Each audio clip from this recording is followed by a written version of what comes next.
Bank के बाद एक बार फिर से रहुआ सबका बहुत बहुत हार्दिक स्वागत बा महुआ चैनल के वो प्रोग्राम में जौने कार्यक्रम का नाम बा के बा सिपाही के बा चोर केकरा में बा कितना जोर आपन मोटी अपन बल रहुआ सब देख रहल बानी बिरहा दंगल 2।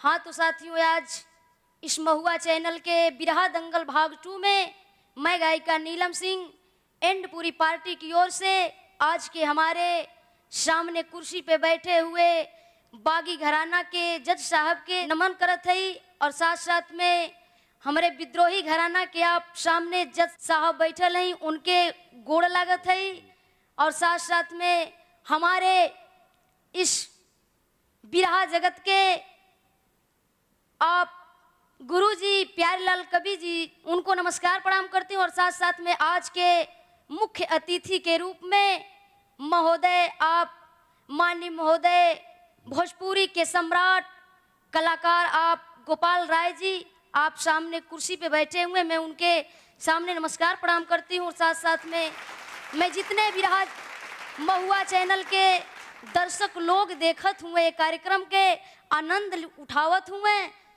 साथ साथ में मैं अपने बिरहा टीम की ओर से मैं गायिका नीलम सिंह एंड पूरी पार्टी की ओर से हार्दिक अभिनंदन वंदन स्वागत करती हूँ।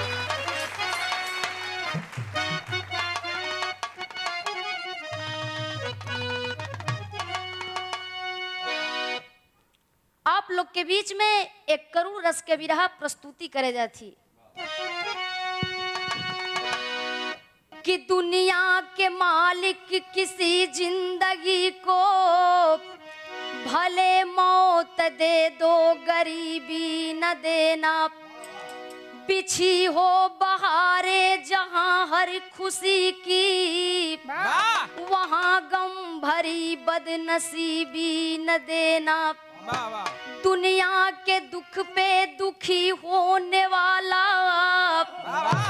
तो लाखों में शायद कोई एक होता कि हंसते हुए को हंसाती है दुनिया कि रोते हुए पे कोई एक रोता।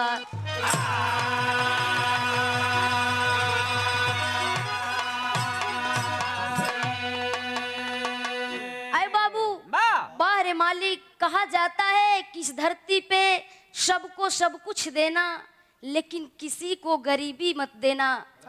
बाहरे गरीबी गरीबी एक ऐसन चीज हो कि का से का ना करा देले। एक लाइन गजल का भाव है कैसे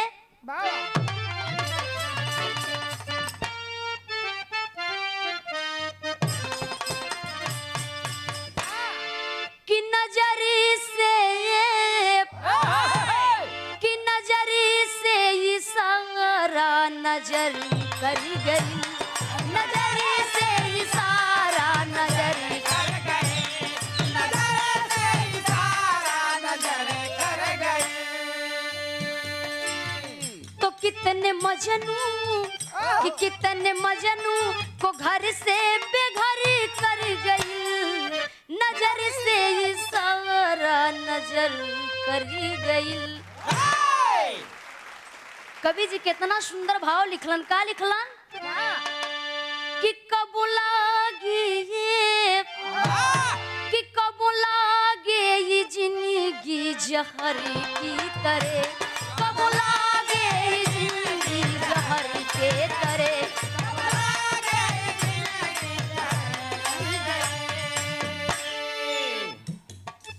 इतना बढ़िया बात बतावत हुआ कि जिंदगी से कितना कबो नफरत हो जाला तो कबो लागे ये दिल की लहर की तरह।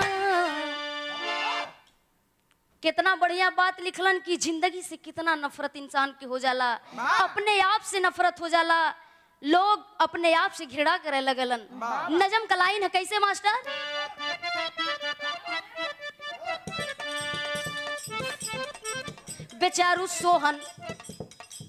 बेचारा सोहन माता पिता बिन गरीब रहा, चलाता रिक्शा अकेला वो बदनसीब रहा।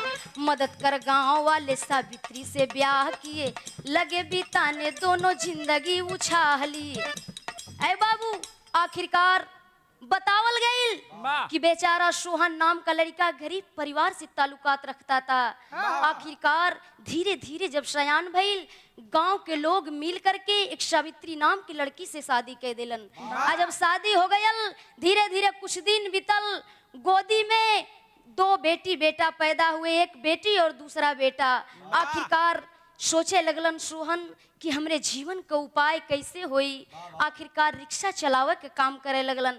आज जब रिक्शा चलावे के काम करे लगलन, बाबू रिक्शा लेके बाजार में गयल हुए, अचानक जिंदगी में एक घटना बरियार घट गई। कौन घटना घटल? तर्ज लग गई है।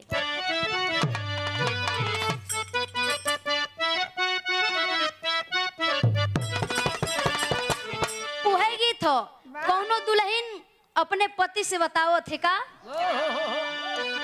कि हंसी हंसी गोरी कहें। नंदलाल भैया ध्यान से सुनिया। खैर हम तो का कुछ ना कब सुनीला, आ चाहे देखे के भी मिलेला कि आप बड़ी सम्मानित कलाकार हैं। तो हम सोचली कि नंदलाल भैया से हमारा कार्यक्रम हो तो सीख जरूर हमके कुछ न कुछ मिली। तो मिला हंसी कि हंसी हंसी गोरी कहें मानसैया बतिया, कि हंसी हंसी गोरी कहें मानसैया बतिया। गढ़ू ना तहलू के गढ़ादा तीन पतिया, हंसी हंसी गोरी कहें मानसैया बतिया।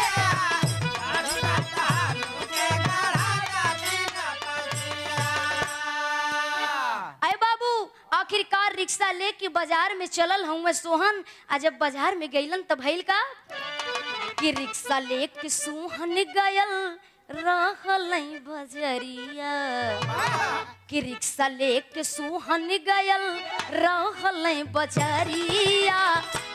कि रूठल विधाता चाप देहलस मोटरिया, कि सावित्री भागन गईली सुन के खबरिया। कि छाती पीटी लसिया पे रोवली गुजरिया। कि संजय सुनीता रोवे धाई के पयरिया, संजय सुनीता रोवे धाई के पयरिया।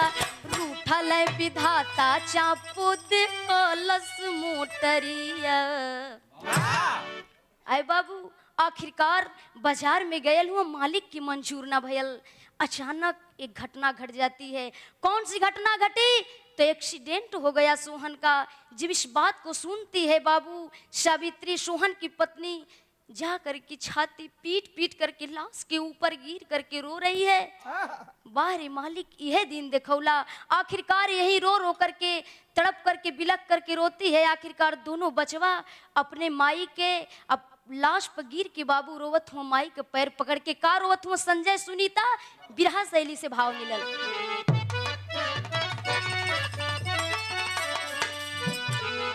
तम कदर खींचे अपनी बोरिया, कि भैली दिशाहीन मझधार कश्ती के बीचे। सहना सकी सदमा सावित्री, सहना सकी सदमा सावित्री, दम को लाश पे तोड़ दिया। दोनों रोवे टुअरा टुअरी, मातू क्यों मुख मोड़ लिया। अरे बाबू आखिरकार उस सदमा को सावित्री सोहन की पत्नी बर्दाश्त नहीं कर पाई। अचानक बाबू रोते रोते हार्ट अटैक हो गया। और जब हार्ट अटैक हो गया सावित्री का, उसी पे दम को लाश पे तोड़ देती है। आखिरकार दोनों बचवा रोवत हुए छाती पीट पीट के कलन की काम आई। बाबू तो चली गई दुनिया से, लेकिन तू साथ छोड़ के चल गई लू। आखिरकार यही सोच करके दोनों बेटा सोचते, धीरे धीरे कुछ दिन का समय बीता। गांव के लोग चंदा लगा करके अंतिम दाह संस्कार किए। कुछ दिन बीता, सोचने लगे दोनों बच्चा कि आखिर हम लोग करें क्या। माई तो जियत रहलिन तो कलिन कि ये बेटा तोहर मम्मा एगो कलकत्ता में रहेल। यह सोच के दोनों भाई बहन संजय सुनीता तैयारी कैलन। गैलन कहाँ, तर्ज लग गई।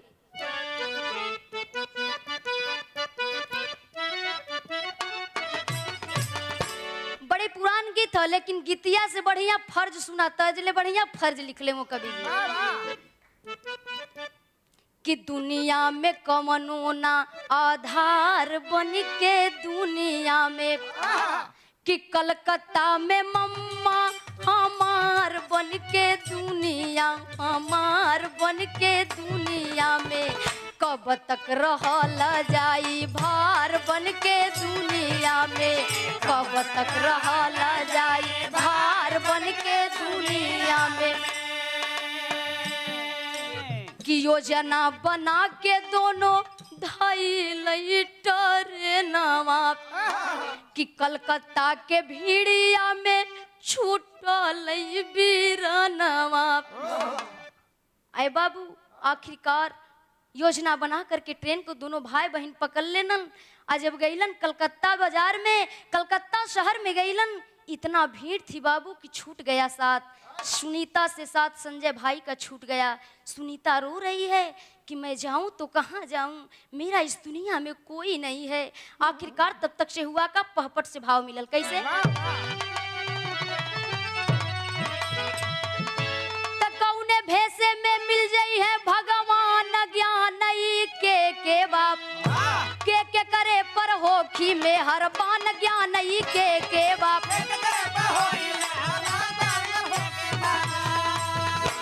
आखिरकार बाबू यही सोच रही है लड़की उस कलकत्ता बाजार में।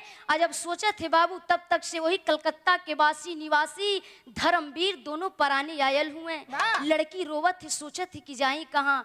रो करके बिलखते हुए देखते हैं धर्मवीर पूछने लगे बेटी से, आखिर बेटी सुनीता बात क्या है। सारी बात को बताती है। बिटिया मान के कहल जाला कि जवन कुछ कौने भेसे में कब भगवान मिल जी है, कन्हैया के रूप में कौनो ठीक ना है। यही धर्मवीर सोचते हैं कि सब कुछ दिए मालिक, लेकिन गोद सुनी सा रहल। आखिरकार जो हो पूरा कह देलन, बिटिया बनाई के घरे लगेलन। जब घरे लगेलन तब भाव लगल, कैसे, आल्हा में।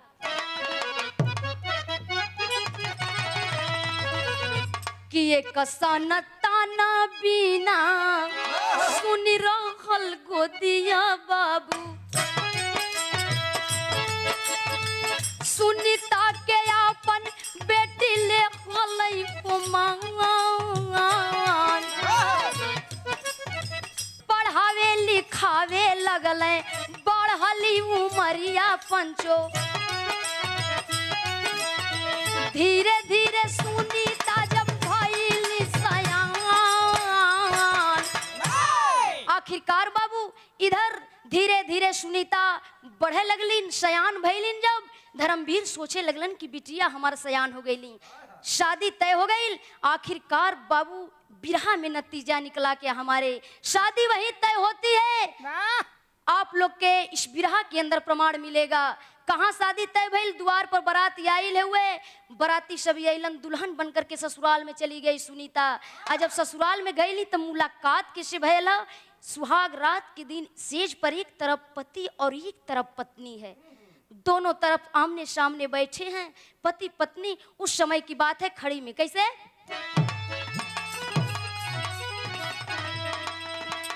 तक कटल हाथ कर कि कटल हाथ के निशानी, अरे देखा ता तोहारी कि याद आवेली बहिनिया सुनीता हमारी, याद आवेली बहिनिया सुनीता हमारी। चौंक पड़ी सुनबा सुनीता आप क्या संजय भैया, केरे धर्म बच गई बाबू तब वही डूबल नाही नैया। आखिरकार बाबू इधर सोचा थी कलिन, जिस समय पति अपने सुनीता का हाथ देखता है अपने पत्नी का, उस समय सुनीता का हाथ बाबू कटल रहल। आ जब कटल हाथ के देखले हुए सोचे लगलन कि यही तरह हमरे बहन सुनीतो का हाथ कट रहल। यही संजय सोच रहे हैं। जब इतना बात की पत्नी सुनीता सुनली बाबू, एकदम कलेजा पिघल गयल।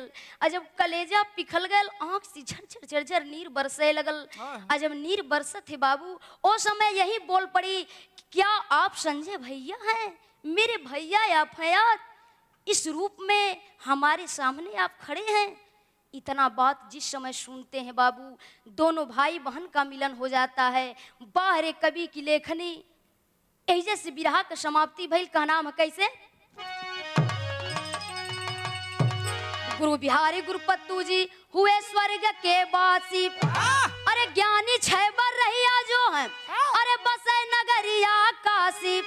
त मुकद्दर खींचे अपनी ओरिया कि नीलम रामचरण ई प्रेम का पौधा सींचे। मुकद्दर खींचे अपनी ओरिया।